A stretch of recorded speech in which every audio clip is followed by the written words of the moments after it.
Solution Class 12 Solution and Classification Solution generally 5 marks के पूछे जाते हैं सीबीएसई बोर्ड और अदर स्टेट लेवल बोर्ड और अदर कंट्रीज के सिलेबस में। A homogeneous and single phase system और मिक्सचर ऑफ टू और more non-reactive chemical species is known as solution.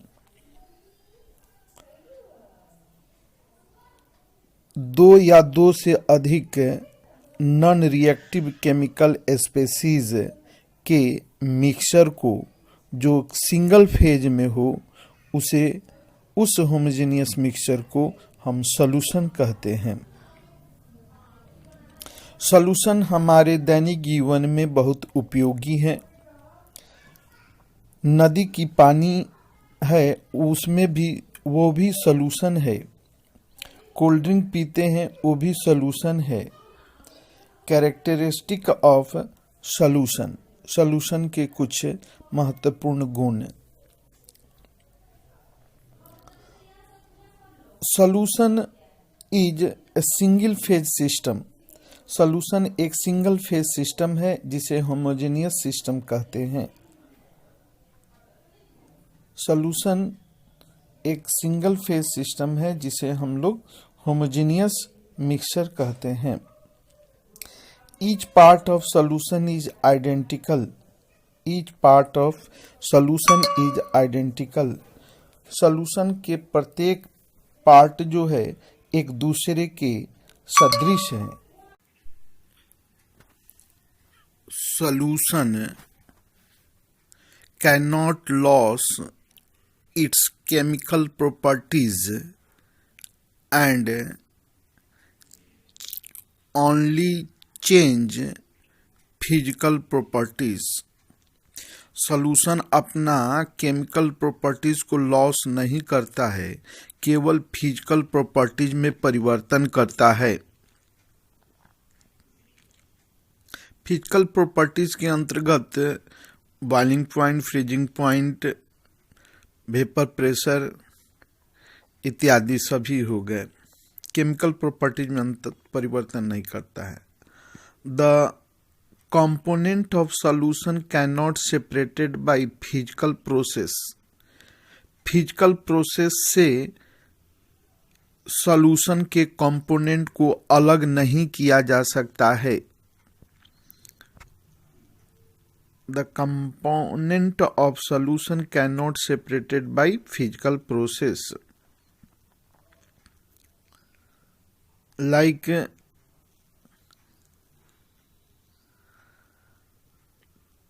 Physical process के अंतर्गत कौन कौन आते हैं? Filtration, settling, centrifuging etc.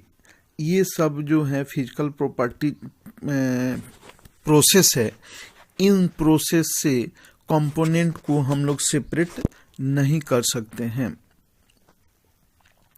Solution हमारे दैनिक जीवन के लिए काफ़ी उपयोगी है। इनके कंपोनेंट को हम लोग अलग नहीं कर सकते हैं। सपोज ये सॉल्यूट है और ये सॉल्वेंट है। सॉल्यूट और सॉल्वेंट के मिलाने से सॉल्यूशन का निर्माण होता है।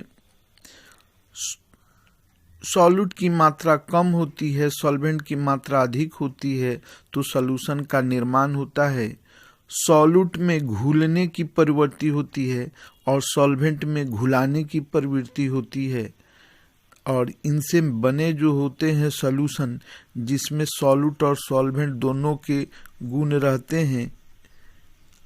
सॉलिड के मॉलिक्यूल को हम ब्लैक पॉइंट से डिनोट कर रहे हैं और सॉल्यूट को रेड से। ये दोनों के होमोजेनियस मिक्सचर जो सिंगल फेज में होंगे वो सॉल्यूशन होंगे और इनके कंपोनेंट को हम लोग अलग नहीं कर सकते हैं। इनकी केमिकल प्रॉपर्टीज एक समान होती है।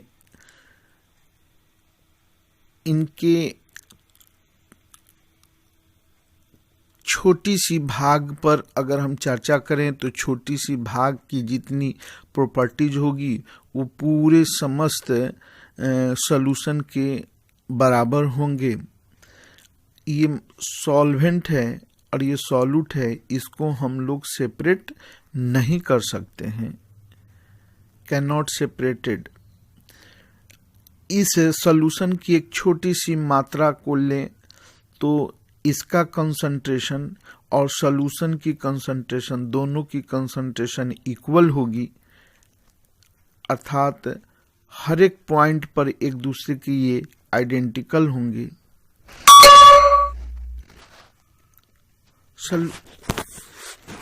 सॉल्यूशन अनेक प्रकार के होते हैं, उन्हें हम उनके कंपोनेंट के आधार पर उसको क्लासिफाइड करते हैं। सॉल्यूशन के दो कंपोनेंट हैं। कंपोनेंट ऑफ सॉल्यूशन, सॉल्यूट और solvent. Component of solution equal to solute plus solvent.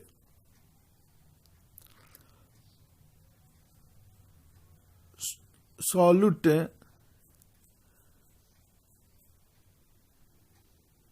और सॉल्वेंट, ये सॉल्वेंट हो गए, ये सॉल्यूट हो गए।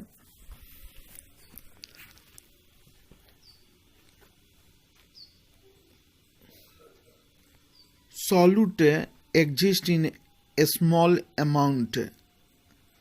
सॉल्यूट हमेशा थोड़ी सी मात्रा में एग्जिस्ट करते हैं, जिस पर सॉल्यूशन की गुण निर्भर करती है।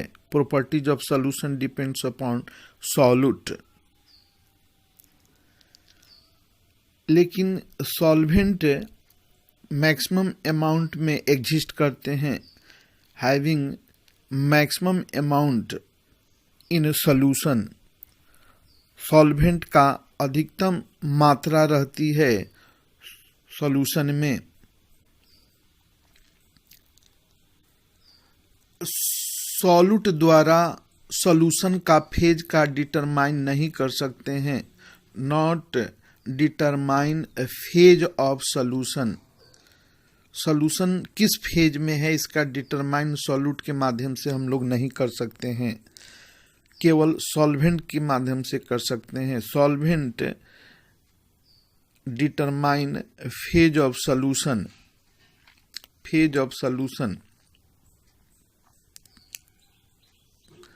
सॉल्यूट में घुलने की प्रवृत्ति होती है। Solubility nature exist in solute. और सॉल्वेंट में घुलाने की प्रवृत्ति होती है, able to tendency to dissolve. घुलाने की प्रवृत्ति सॉल्वेंट में होती है। इनके टाइप को हम आगे पढ़ेंगे।